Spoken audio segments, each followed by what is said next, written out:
del bando israelí por el mismo que firmó el acuerdo. Entonces queda patente nuevamente la incapacidad de estos sujetos que representan el ente sionista, la ocupación, pues son incapaces de cumplir acuerdos, son incapaces de cumplir compromisos bilaterales, son incapaces de cumplir compromisos diplomáticos, ¿no? Y de parte de la fuerza material, jamás, ¿no? De la resistencia, la representación de la resistencia, lo que se tiene es paciencia, ¿no? Se apela a la paciencia del pueblo y se tiene paciencia en términos de esperar a que se cumpla el plazo, el plazo perverso para el 19 de enero. ¿Por qué digo perverso? Pues porque es el último día de la administración Biden, ¿no? Entonces pareciera que por un lado Biden quiere dar la cara de que se logró el acuerdo, pero por el otro lado, hasta el último minuto de su gobierno, él va a mantener el genocidio, ¿no? Y ya que se cumple el acuerdo, él deja el gobierno y hay que Trump se quede con la implementación del acuerdo de paz, ¿no? Entonces, pues es Biden, no cabe duda, es el presidente del genocidio, ¿no? Y el presidente de la hipocresía, ¿no? Y no me cabe duda de que no tiene buenas intenciones Trump, pero el que ha financiado el genocidio es Biden, ¿no? Todo el dinero que no se puede ocupar para bomberos y para servicios de emergencia en Estados Unidos, para resolver los incendios en California, está en Ucrania y está en Israel, que no les quepa duda a nadie, ¿no? Ahora, como parte del balance, mi querido Toño, lo que hasta ahora tenemos es que sí hay un genocidio brutal avanzando contra el pueblo palestino, pero hay una derrota militar del ente sionista. Ninguno de los objetivos militares que se propusieron se ha cumplido, ni siquiera el retorno de los rehenes capturados por Hamas, ¿no? No se ha eliminado la fuerza de Hamas, ¿no? Eso es más que evidente a estas alturas, y no se ha logrado ocupar de manera consolidada el territorio, no se ha logrado instalar una fuerza, digamos, una fuerza permanente en el territorio de la Franja de Gaza. No se controla la Franja de Gaza.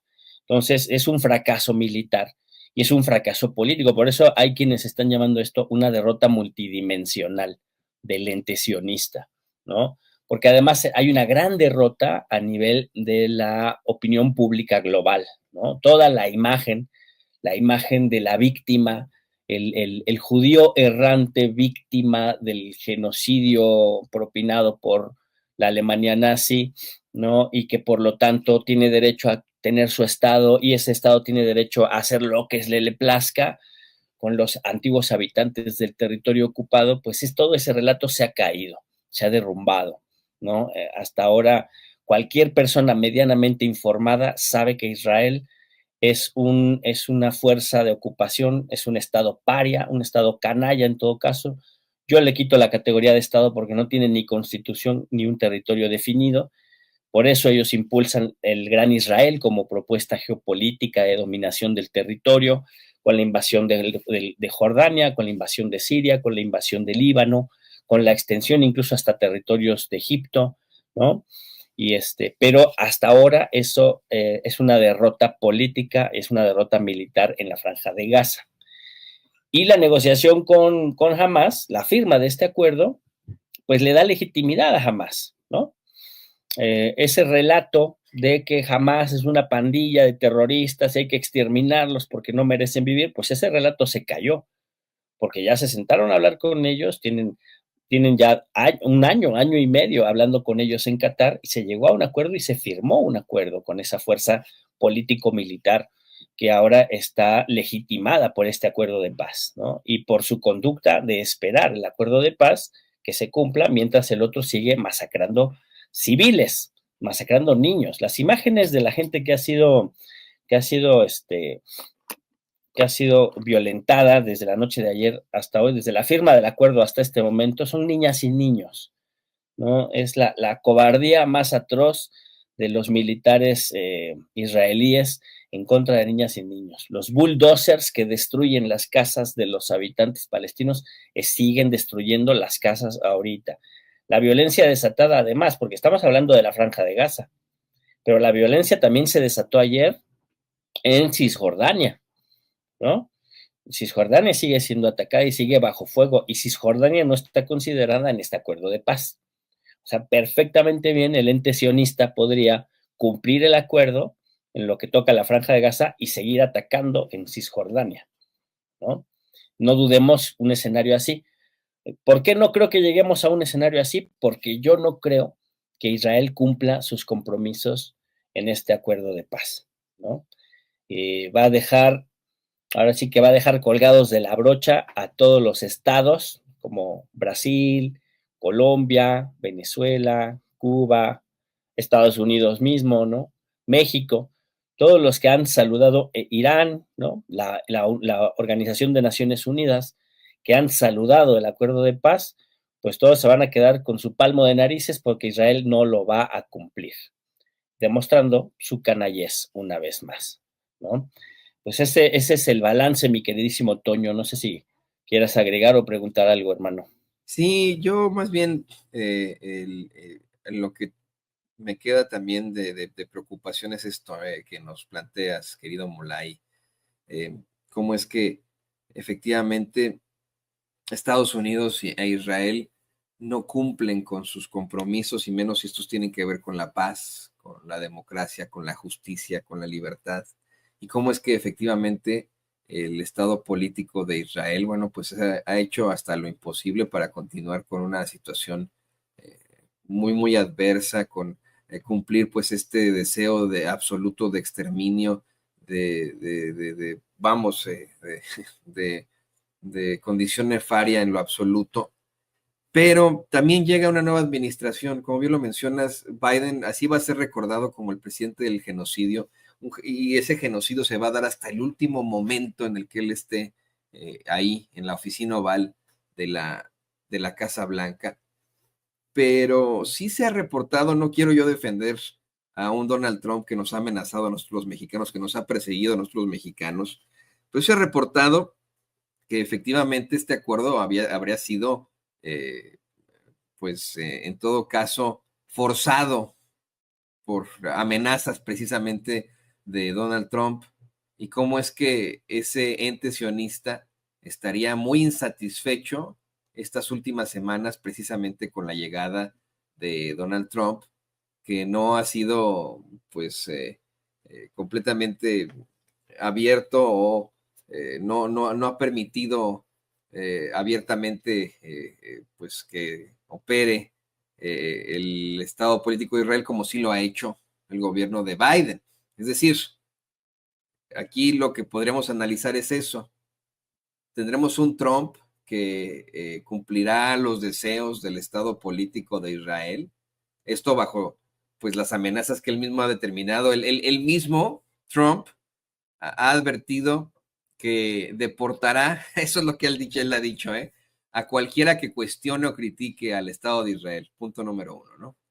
Punto número dos, él dijo que cuando termine la masacre y terminen de aplanar y dejar como estacionamiento a la Franja de Gaza, a él le gustaría tener un desarrollo inmobiliario en la costa de la Franja de Gaza, que le parece que es podría haber un desarrollo turístico fantástico. Pero efectivamente hemos visto ese ente sionista muy enojado con Trump en los últimos días, Molay.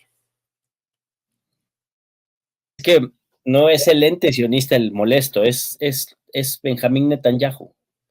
O sea, ha trascendido que Benjamín Netanyahu y Trump tienen diferencias, ¿no? Eso es lo que trasciende.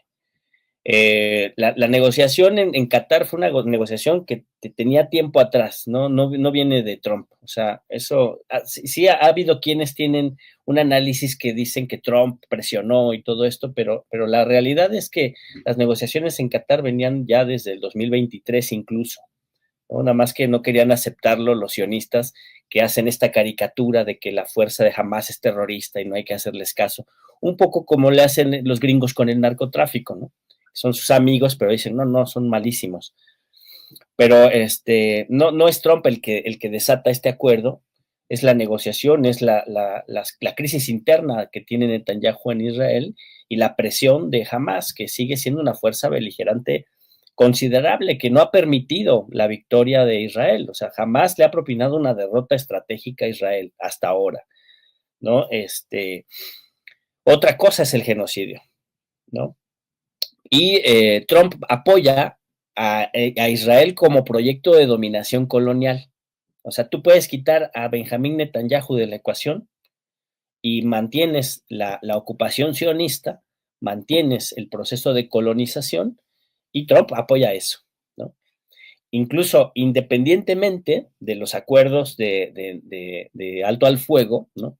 El cese al fuego es un cese al fuego parcial, un cese al fuego que en su mejor momento llegará a los 40 días y llegaremos a que se liberen más de 1,000 presos ilegalmente presos, presos administrativos, les llaman los israelíes, ¿no? Los presos que están secuestrados, que son niños, hombres, mujeres, en las cárceles israelíes donde sufren tortura, se liberarán 1,000 de esas personas y se regresarán los rehenes capturados por la resistencia.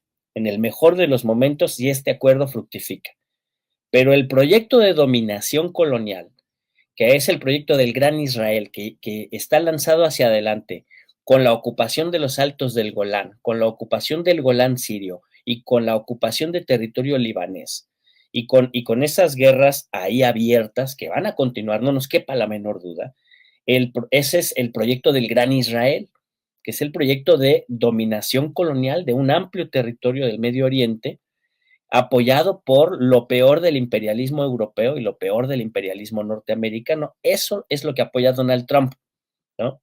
Y eso no depende de Benjamín Netanyahu. Es un proceso, es un proyecto de colonización y de dominación, de saqueo de los recursos naturales y de ocupación del territorio perteneciente a otros pueblos que no son israelíes, que no son, que sí, ahí hay judíos, pero no israelíes, ¿no?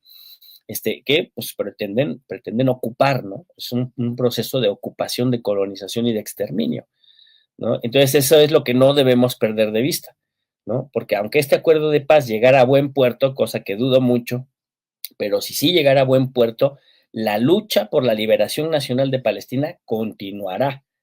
La lucha por la liberación de Siria, que además es un caso también tremendo, ¿no? Es un caso donde se le entrega carta de ciudadanía al terrorismo yihadista patrocinado por Estados Unidos y por Israel, ¿no? Pero que en la propaganda oficial son los terroristas malísimos de Al Qaeda y del Daesh, ¿no? Y ahora están convertidos en el HTS. Digo yo, eso de HTS suena a enfermedad venérea, ¿no? Pues ahora son los pulcros yihadistas tolerantes del HTS que gobiernan Siria, ¿no? Es un gobierno de ocupación y el pueblo sirio, en su proceso revolucionario, tendrá que luchar contra eso también, ¿no? Y el pueblo libanés, que tiene un gobierno conservador, un gobierno que no apoya la resistencia, pues tarde o temprano se va a enfrentar a que Israel les quiere quitar la mitad de su territorio, si no es que también los quiere exterminar. Y van a tener que resistir y van a tener que luchar, ¿no? Y cuando se vayan a meter a Jordania y cuando se vayan a meter al norte de Egipto, pues tendrán que luchar también, ¿no? Entonces, ahí tenemos un proceso de lucha y liberación, ¿no? De dominación y resistencia y liberación que va a continuar. No se acaba aquí, no se acaba ahora. Los que la están pasando peor son los palestinos, sin lugar a duda, pero en estos 40 días, si es que se lograra el acuerdo, las fuerzas de la resistencia tendrán que reorganizarse, que reagruparse, crear nuevas rutas de logísticas para pertrecharse nuevamente, tendrán que establecer vínculos, diálogos con la Autoridad Nacional Palestina, que desde la represión en los campos de refugiados de la franja de Cisjordania, donde se comportaron como una fuerza de ocupación. La Autoridad Nacional Palestina asume una actitud de ocupación, reprimiendo a la resistencia dentro de Cisjordania, ¿no? Y entonces, pues ese problema se tiene que resolver, porque la resistencia palestina pues, tiene que actuar de manera unificada, de manera cohesionada, de manera organizada, para lo que viene nuevamente, ¿no? Para la siguiente etapa de esta lucha, en donde, fíjate, si se entregan todos los rehenes, ¿no? Si el acuerdo llega a buen puerto y se logra cumplir la liberación de presos que están en Israel por los rehenes de Hamas, el que queda en desventaja es la resistencia, que ya no va a tener ese capital político que son los rehenes, ¿no? Hasta le convendría al ente sionista llegar a ese momento de política y de diplomacia, pero insisto en esto, o sea, su incapacidad de cumplir compromisos, cumplir acuerdos y cumplir su palabra no les va a permitir llegar tal vez a ese momento en donde tendrán una ventaja política si lo saben construir, ¿no? Pero aunque se verían en desventaja a la resistencia palestina, entregando ya todos los rehenes, les convendría tener estos 40 días por lo menos para establecer las bases de un acuerdo de paz más duradero o para por lo menos tener un respiro y entrar en una siguiente etapa de la resistencia, ¿no? Ese es el cálculo que uno piensa que podría estarse dando para tener un acuerdo pues tan complejo, ¿no? Tan esperanzador, pero complicado, ¿no? Y aunque haya esperanzas, yo insisto mucho en eso, la lucha debe continuar, ¿no? ¿Qué nos toca a nosotros? Seguir saliendo a la calle, ¿no? No permitir, fíjate, ahorita se está dando mucho un fenómeno en donde militares sionistas que han ejecutado, que han realizado el genocidio en Palestina, se vienen de vacaciones a América Latina y son militares que tienen órdenes de aprehensión por genocidio, ¿no? Que están en la lista de los que están, este, de los que están juzgados por la Corte Penal Internacional, ¿no? Entonces, en los países donde formamos parte de la comunidad internacional y de la Organización de las Naciones Unidas y de la Corte Penal Internacional, pues se tiene que detener a esos genocidas. No pueden andar tan campantes de vacaciones, válgame la... se han detectado en México, se han detectado en Argentina y se han detectado en Chile soldados israelíes documentadamente participantes del genocidio, que ellos mismos han subido a redes sociales las ejecuciones y los actos de terror que ellos han realizado, hasta burlándose lo hacen, y ahora vienen muy campantes a las playas de América Latina a pasar sus vacaciones. Entonces yo creo que aquí deben ser repudiados y deben ser detenidos, ¿no? Yo creo que hay que insistir en la ruptura de relaciones con Israel en todo el mundo, en nuestro país, pero en todo el mundo. Todos los países civilizados del mundo deben revisar sus relaciones con el ente sionista, porque, insisto, la agresión, el colonialismo, el apartheid, la, la, la, la el exterminio de los pueblos va a continuar, es una política que forma parte de la naturaleza del ente sionista y se debe revisar la relación diplomática con esa entidad terrorista, ahí sí, terrorista para que vean, ¿no? Entonces eso debe continuar, la presión para revisar esas relaciones diplomáticas debe continuar, ¿no?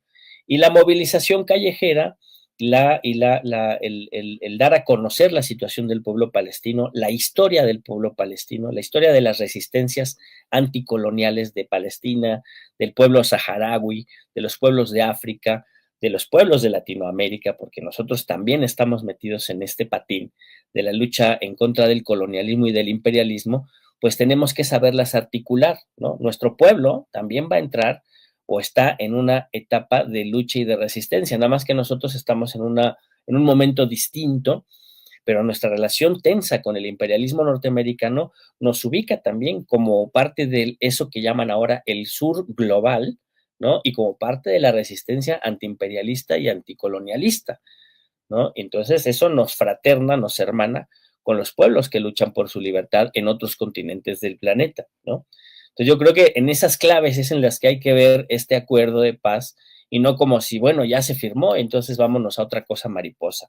No, no, al contrario, se han alcanzado objetivos importantes en la lucha de liberación, pero se va a continuar todo este proceso, ¿no? La lucha continúa, sigue y se profundiza, mi querido Toño. Sí, no podemos darnos por vencidos ahora y no podemos, yo mire, también quiero hacer un llamado a que continuemos con boicots a productos que efectivamente, ¿no? De empresas que son las que financian al Estado político de Israel. Tiene que continuar ese boicot. Y ese boicot, mire, funcionó, de verdad. Sufrieron serias pérdidas, vamos, empresas como Puma, McDonald's, Starbucks. El dueño de Starbucks es uno de los principales idearios de este ente sionista del que habla el querido compañero Molay Massa. Pero son tantas las empresas, hay listas que usted puede revisar en redes sociales. Y yo le hago un llamado que, mire, en primer lugar, esa es una forma de la resistencia. No tiene nada de malo en decir, ¿sabe qué? Pues yo no quiero comprometer mi alma y de alguna otra forma comprometer mi dignidad al comprar los productos de estos cuates que están financiando un genocidio de niños en la Franja de Gaza. Así que pues, uno puede decidir, pues, yo no consumo en tal lado, yo no consumo en otro lado, no compro tal producto. Hay un producto, querido Molay, que utilizan mucho los mexicanos y que, bueno, pues es identificado precisamente con empresas relacionadas al Estado de Israel, y es la salsa Maggi, ¿no? Por ejemplo. Yo te voy a ser perfectamente honesto, llevo ya desde pues, estos 14, 15 meses sin ocupar algo que pues para nosotros idiosincráticamente incluso, ¿no? En nuestra gastronomía es muy importante, pero pues ni modo, ¿no? Prefiero eso a comerme las lágrimas y la sangre de esos niños. Así que vamos a seguir nosotros resistiendo. Si usted puede participar en protestas, hágalo. Si está aquí en Estados Unidos, sígale llamando a su legislador, a su legisladora para decirle, mira, cabrón, yo no voy a votar por ti si sigues aceptando dinero del lobby sionista. Si sigues aceptando ahí de AIPAC, yo no voy a votar por ti. Si sigues, porque tú se supone que sirves a los estadounidenses, no al gobierno de Israel. No sé si quieras agregar algo a esto, Mola, y también pues agradecerte por este análisis tan importante que era justo y necesario contigo hoy, a un día de que se declarara ese supuesto cese el fuego en el que, insisto, no como me sumo a lo que tú planteas, no podemos cruzarnos de brazos ni descansar ahora. Sí, claro. No, pues eso, son 400, ahorita ya 468 días de genocidio, 204 periodistas asesinados. Ahí yo creo que la comunidad del periodismo tiene una deuda tremenda con los compañeros que han sido asesinados en Palestina. No los he visto levantar la voz como uno esperaría, ¿no? Que son tan activos en otros temas, pero en este tema de Palestina simplemente los periodistas han sido muy poco solidarios, ¿no? En su gremio. Y pues esto, o sea, más de 47,000 personas asesinadas, la mayoría niñas y niños, todos lo saben muy bien, y un territorio asediado por el colonialismo, la ocupación, el apartheid y el genocidio. Yo creo que después de todo, Palestina vencerá como sea. Llegó nuestra presidenta. Muchas gracias. Les abrazo, camaradas.